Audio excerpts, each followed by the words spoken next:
So we're entering a study into the book of Job. Obviously, you guys are well aware of all of that. Todd had a message brought to us this morning about Job. There are a lot of things that we could learn from Job's life.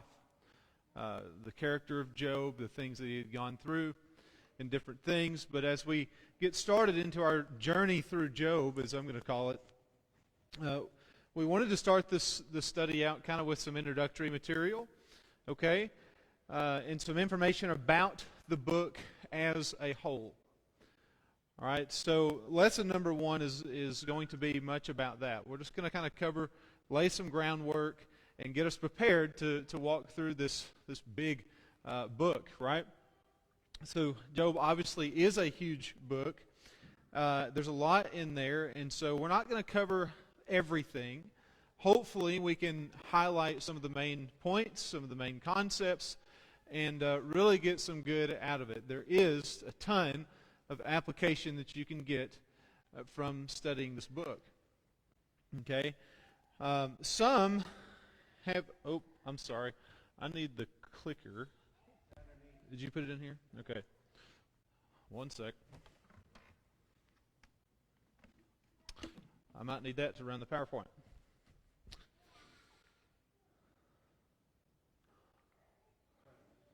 I think I just turned it off. Okay. Sorry.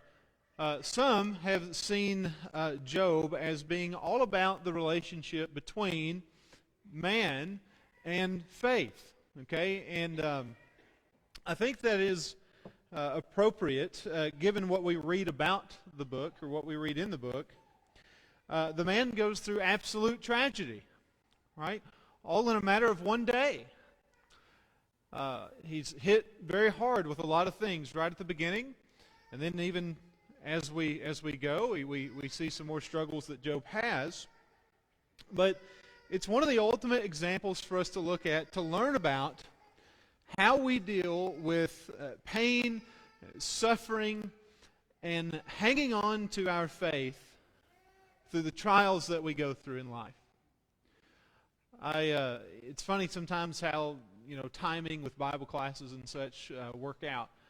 Right now we're still in James chapter 1 over in the fellowship hall, and we have already talked a lot about suffering. We've talked a lot about pain. We've talked a lot about going through trials and different things, and so it's nice to kind of couple this on Sunday evenings with our Sunday morning Bible class.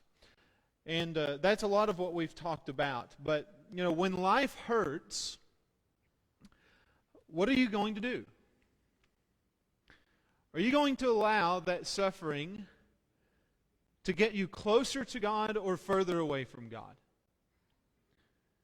That's a question you all have to answer.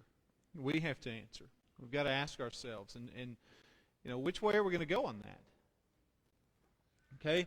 Again, we talked about this morning in our class that a person can allow suffering to affect them in one of two ways, right? A person can view suffering or pain or affliction in one of two ways. They can either let that pain, they can let that suffering really affect them. It can affect their faith and how they move forward in their faith and their relationship with God. It could destroy their faith if that person lets it. But on the flip side of that, a person could always also use that suffering to grow. And for a Christian, the mindset with suffering is, you know what? Although this hurts, although this is very bad, whatever it may be, I know that I can use this, and I know that I can get stronger from it. And I know that I can use this experience down the line to help someone else who is suffering in the way that I'm suffering today. You see, there's one or two ways you can go with that. You can let suffering and pain either destroy your faith or it can make your faith stronger. And so it is with Job. We have the relationship between faith and man and faith, and how suffering affects our faith. And so we'll talk a lot about that. But when we look at Job, that's something to think about. What are you going to allow the pain and the suffering to do? Okay, so let's talk about, if it'll work, there we go. All right, why we need to study Job, okay? Obviously, it's a book of the Bible, right? We want to study all of the books of the Bible if we can, eventually. But why do we need to study the book of Job? Do you have any suggestions as to why we would need to study the book of Job, just offhand? Something that you can think about?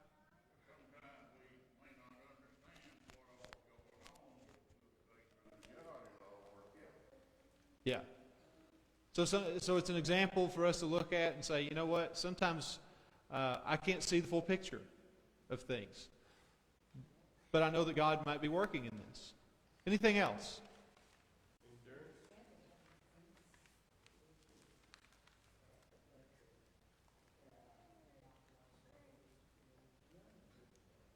So kind of learning through those things that we go through? Bad things do happen. Bad things also happen to good people too, don't they? What else? Why do we need to study the book of Job? Yeah. Endurance in what way? Teach you to endure any type of struggle or any type of obstacle you might come through. Right. What a great example we have, right? It's almost, I've looked at Job a little, and thought, it's like the worst of the worst example that God could give to us and say, look, it can be this bad, and this man got through it. Sometimes we may not have an excuse. Now, I'm not going to say that I understand the suffering or the pain that you're going through, but, I think rarely are we going to go through something that Job did go through, right? And so he's certainly a great example for us to look at, for us to say, you know what, I can endure. Even if I'm going through whatever it is, I can endure because I trust in God's Word. I trust in this story of Job. Right? This account of Job, rather. It's not necessarily a story per se. Anything else? Any other thoughts why we might need to study Job? I think it shows how the character of Satan and how he is all powerful. He does have limitations. Absolutely. We're going to talk about Satan a little bit. It's not really so much in this lesson, but yeah. I mean, you chapters 1 and 2, you've got to talk about Satan. Right? He's there. He's a figure in this. Okay, and so we're going to talk about that as well. Well, a few things that I had as to why we need to study Job. I hope you can see that. There we go. To better understand God. That's one reason. Right? As we move through the story of Job, again, I'm using story. It's an account. I believe it actually happened.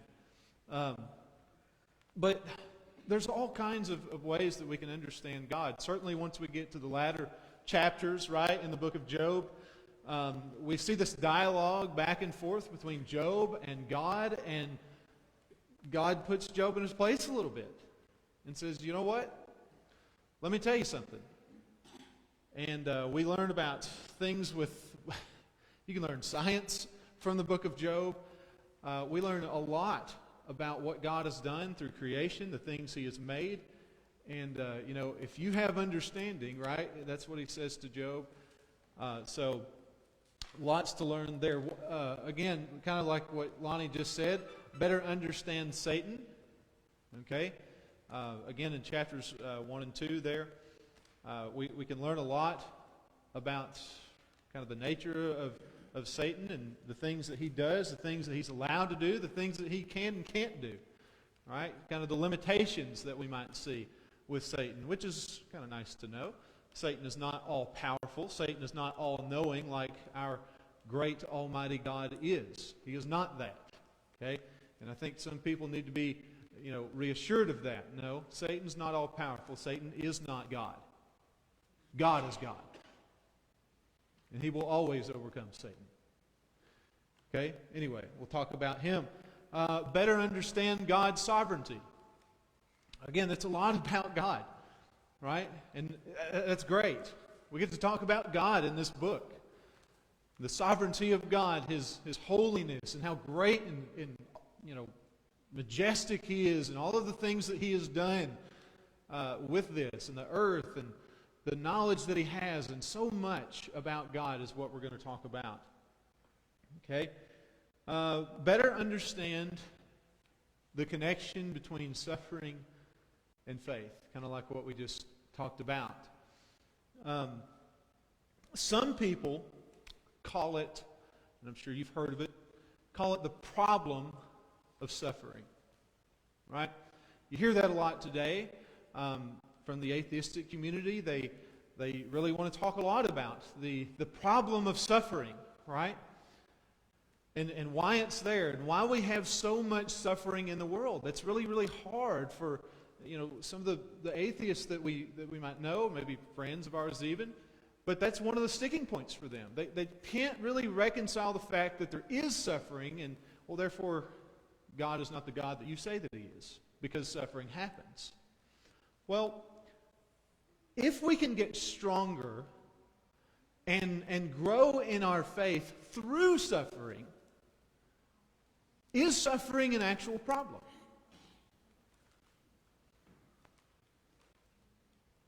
I don't know if I would call it a problem then. Again, it depends on how you view suffering, right?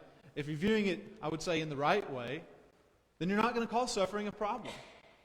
We can understand that pain and suffering and affliction and all of that does go on. Yes, we understand why that goes on. It's because of the fall of man. It's because of sin. It's because people don't follow God's will. They don't do what He wants. And therefore you have what you have. You have a fallen world. You have a sinful world, right? But to us, I don't think we should view suffering as a problem. And the more I learn about this, right, again, you couple this with the book of James chapter 1, man, it really does kind of coincide a lot with this, and trials and suffering and such. But the more you get into it, the more you start to see, you know what, trials and suffering is actually a good thing for me. And we talked about that this morning. That sometimes God might discipline us, and one of those good and perfect gifts in James chapter 1 that God gives, one of those good gifts could be trials. I can learn through trials. That's a good gift to me. If that helps me spiritually, that is a good gift from God. And so trials that we can learn from, at the end of the day, I can look back and say, you know what? Thank you. Thank you for allowing me to go through that. I'm stronger now. And I can help someone else now. Anyway, we can understand the connection between suffering and faith a little bit. Again, I don't believe that suffering is a problem, per se. Okay? It's a heart problem with man. It's a sin problem. That's why we have suffering. Another reason why is to better understand man's wisdom versus God's wisdom. Certainly, again, once you kind of get into the discourse with Job and God puts him in his place. Have you walked the recesses of the deep? Where were you when I did this? Where were you when I did that? Right? So many other things. And Job is left to just sit there and basically say, I'm not going to speak anymore. I'm going to shut my mouth. And yeah, when we start to, apples to apples, human wisdom to God's wisdom, there is no comparison at all. And so we'll learn more about that relationship and understanding the wisdom of man versus God's wisdom. Also, to better understand helping those in pain and suffering. Again, it kind of goes back to, our trials, our suffering that we go through. Well, later, we can use that. We can use that to help someone else. And then I had on here, better understand the gospel. And I say the gospel because, Christians are called to endure suffering even if you're righteous. And Job was a righteous person. It is said he feared God. He turned away from what was evil. Yet he still suffered. And so it might help us to kind of understand Christianity a little bit. and knowing that righteous people do suffer. We read Hebrews chapter 5, verses 7 and 8, that Jesus learned obedience to God through the things which he suffered. And so suffering does occur. It does happen. Christians are not exempt from suffering, right? And even righteous people suffer, like what you were saying, Anna. Good or bad things do happen to good people, and that's something that we have to just accept, right? Just because you're a Christian, just because you become a Christian, doesn't mean that you're going to have a great and easy, nice life without any sort of suffering. In fact, if you're really, really living the Christian life, you may suffer even more for being a Christian rather than not being one. Right? So, anyway, maybe it helps us to understand Christianity a little bit better. So, that's kind of why. And I think those are some good and valid reasons as to why we need to study the book of Job. Obviously, there's tons of application in it, right? As we can see. So the breakdown of Job, chapter breakdown, if you will. You've got a narrative prologue kind of there in the beginning. You have some of the poetic speeches from chapter 3 to 31. The God speeches in 38 to 41. Job's response, and then the narrative kind of at the end.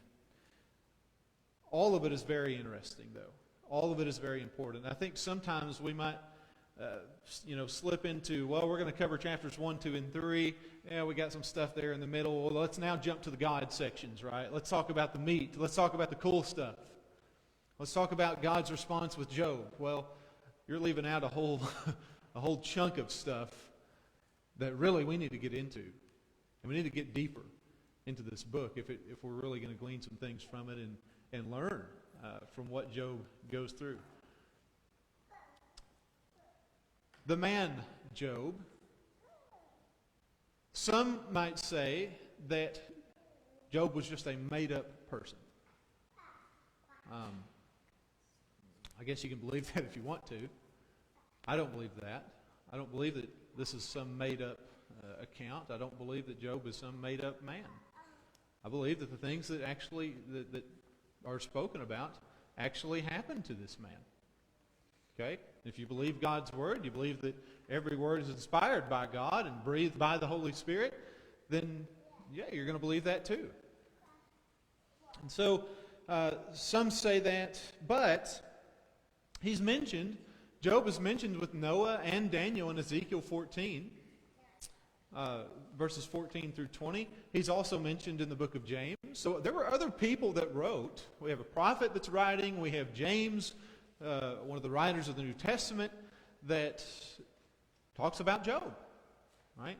So anyone that might say, well, Job's not a real person, Job's a made-up person, well, you're going to have to go and talk to James, and you're going to have to talk to Ezekiel about that and say, well, what's going on with that? Why did you even mention them if they're not real, right? So I don't put too much stock into that. That's James 5, verse 11 on that too.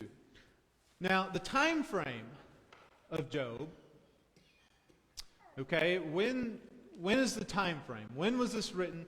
It's kind of odd. It's right kind of in the middle of the New Testament. When is this, right? It is thought to be in the time frame of the patriarchal period, okay? So that would be like the time of Abraham, okay, all the way back then. It's before the time of Moses, before you have any sort of thing about Mosaic law or God, giving the law to his people or anything like that. We're before that time, but probably closer to Abraham, which was in the patriarchal period. Now, reasons why to believe that it is in the patriarchal period is, number one, the way that families are structured. It is a priestly family. Okay, there's sacrifices that are being made. Job was making offerings for his family. We kind of talked about that this morning. Because, they were kind of at the party and stuff. Well, just in case, Job is going to go and make offerings, just in case his kids might have been a little rebellious. And he's going to go make offerings for them. So the way that the families are structured, again, yes, Job is a priestly family. Yes, he's offering sacrifices. There's no reference to the law of Moses whatsoever. We don't read anything about the law of Moses in the book of Job. So that's another reason. How about the simplicity of life? Right? Doesn't seem like there's much going on. He's got some, kind of a farm type thing. Got a big family and kind of just living life. Right? Seems like he's got a lot of land and everything's just simple. Sounds quite nice, actually. But that's another reason. Simplicity of life. Also, in the way that Job's wealth is measured, that could be another reason why we believe it's in the patriarchal period. It's measured by his possessions. Okay, right there in chapter 1, I think he's got 3,000 sheep. Maybe it's 7,000. You have to check me. But he's got a lot of camels. He has sheep. He's got all these animals, lots of them. I mean, can you imagine 3,000 or 7,000 animals that you'd have to take care of? That is a lot. Francis, could you ever take care of that many cattle? I mean, goodness, that's a lot of animals. So, in the way that his wealth is measured, right? That's another reason why. Another reason, number 6, is the length of Job's life. I looked back in one of my notes, I think he's about 210 years old. If you take just by the math that's given in the text, I think that's what he ends up being, is 210. Because he lived about 70 years or so, even after all of everything happened. Anyway, really old. Not necessarily living only to like 80 or anything like that. And so back in the patriarchal period, yes, people lived way longer than what they do now. And then, let's see, you have in the way that monetary units are mentioned. Okay? So basically the way his money is mentioned and stuff. Or that would be the cattle and such, and how things are measured and mentioned. So that's some reasons why we believe it is in the patriarchal period. Let's talk about the purpose of the book. Okay, this is kind of what we want to do. Anytime we want to try to study a book of the Bible, if we can, let's nail down some groundwork. Let's try and talk about purpose. Let's maybe talk about authorship a little bit. We're not going to in this one, but let's talk about some of these things. This just helps us with a better overall understanding of what this book is going to be about. Okay, so purpose of the book. Number 1. There's a question mark at the end of it, but to answer the problem of suffering? Maybe. But I don't know if it actually ever gets down to that answer. Talks about suffering a lot, but I don't know that it actually answers that question. It's because I don't know if you can actually give an answer as to all the reasons why a person may suffer. Another reason why was to prove that maybe, suffering is not merely the result of sin. God says that Job was righteous, yet Job is suffering. Okay, so, does it prove that suffering is not merely the result of sin? Well, I think so. Now, what his friends are going to be, they believe that Job must have sinned. Job, you are in the gutter because of all of these things that happened to you. You must have sinned. Why don't you just fess up to it? Well, God says that he didn't. God says that Job was righteous the whole time. And another purpose of the book, to use righteous suffering to illustrate the meaning of true faith. And again, that's what a lot of this book is about.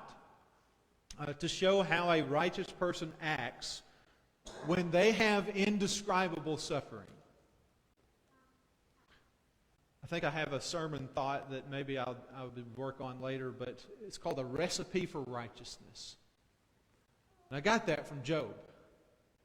Because he fears God, he turns away from evil. And the third one I can't ever think of. Anyway, all 3 of those attributes that Job has is a recipe for righteousness. All right? And he shows us how a righteous person is supposed to act while going through suffering. no matter how bad that it may be. And it shows us what faith has to do with our view of suffering as well. We've already kind of talked about that. And ultimately what Job shows us is that we can make it through our suffering no matter how bad things get when we're faithful to the Lord. No matter how bad it may be, if you're a Christian and you're a faithful follower of God, you can always take one more step. If you don't have God, if you have no relationship at all whatsoever with Jesus or God, how do you move forward? When you don't have that relationship, you don't have the relationship of a church family. As a Christian now, it's very hard for me to look at that and look at anyone who might not have Christ and say, what do you do? And when life really, really hits you, what are you doing? Who do you turn to? Who do you go to? But yet, when we look at it as a Christian, it doesn't matter what I may go through. Because I know if I have Jesus, if I know if I have God, if I know if I have my faith, it might be difficult, but I can take another step until it gets a little bit easier and a little bit easier, and I can lean on a church family because it's a bunch of people that love me. All right? So, we can always take one more step. Things that we see in the book, okay? Additional things. It's unlike any other book in the Bible.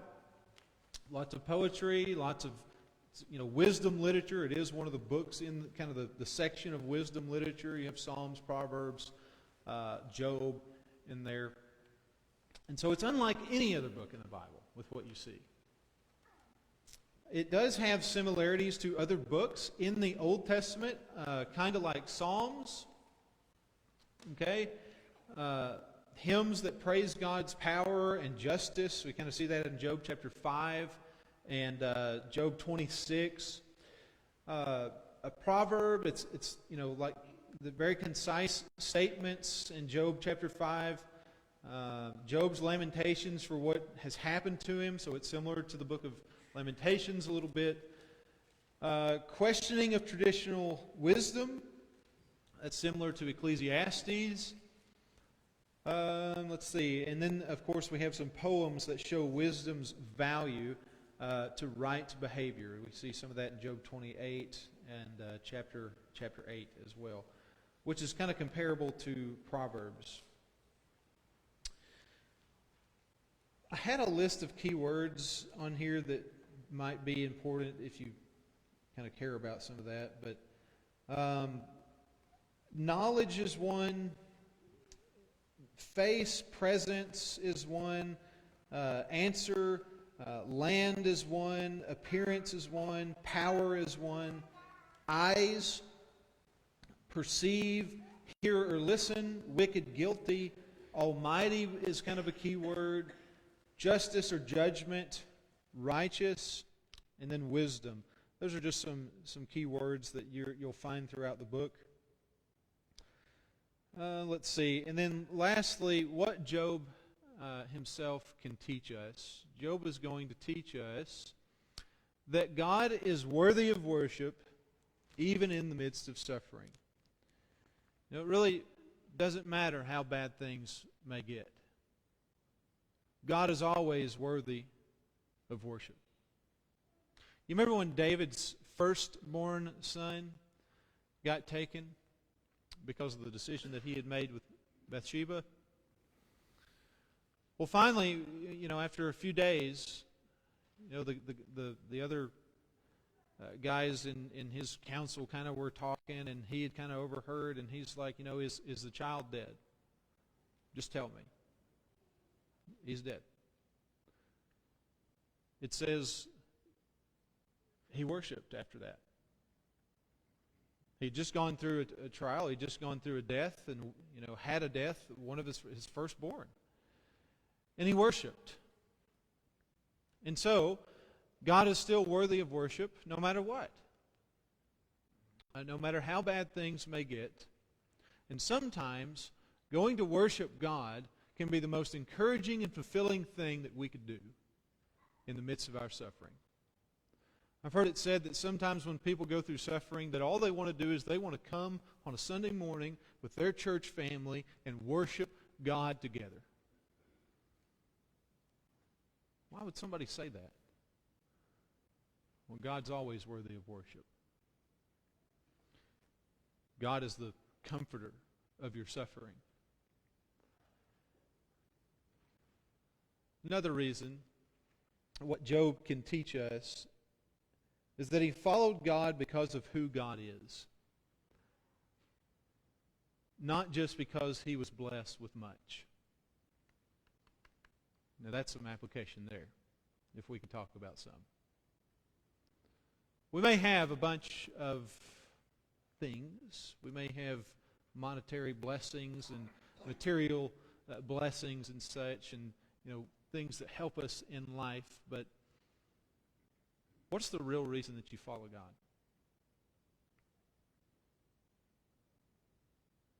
That's something to think about.